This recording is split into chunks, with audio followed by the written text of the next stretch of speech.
In and of itself it's damning. It's what it does to a person's credibility just to be accused of something. And in this case, it was two Detroit police officers falsely accused of a heinous crime.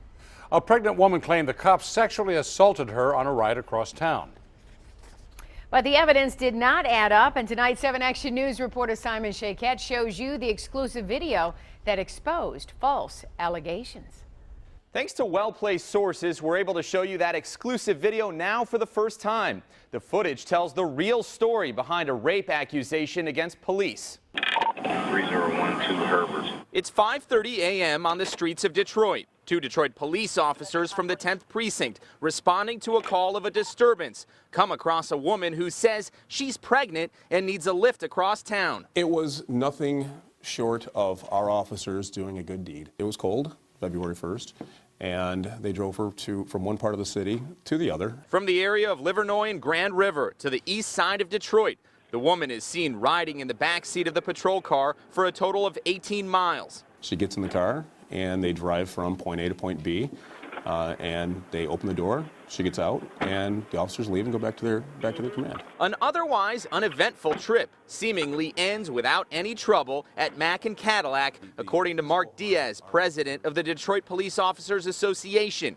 But a short while later, the same woman makes a startling allegation. After they dropped her off, she then claimed that they had raped her. At Detroit Receiving Hospital, she reiterates to investigators that she was sexually assaulted during her trip. She alleges officers even said to her, quote, "I am the police. I run this.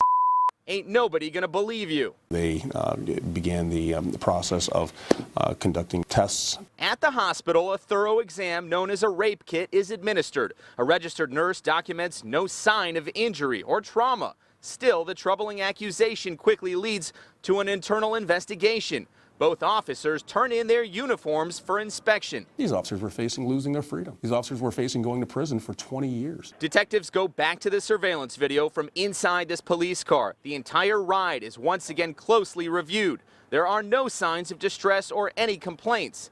Then, within 24 hours comes a bombshell.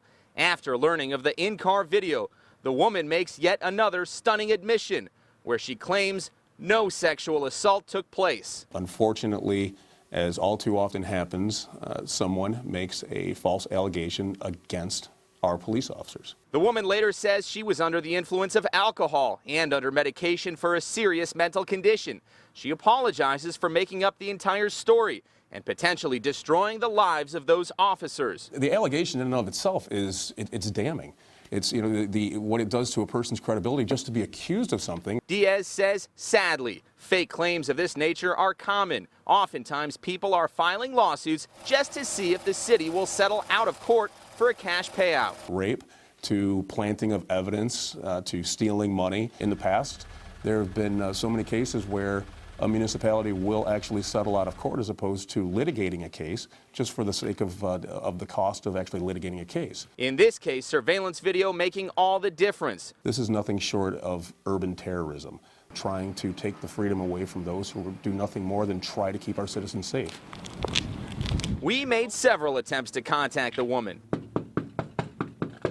but our door knocks and phone calls went unanswered. We don't always have cameras there to prove it, but in this case we do.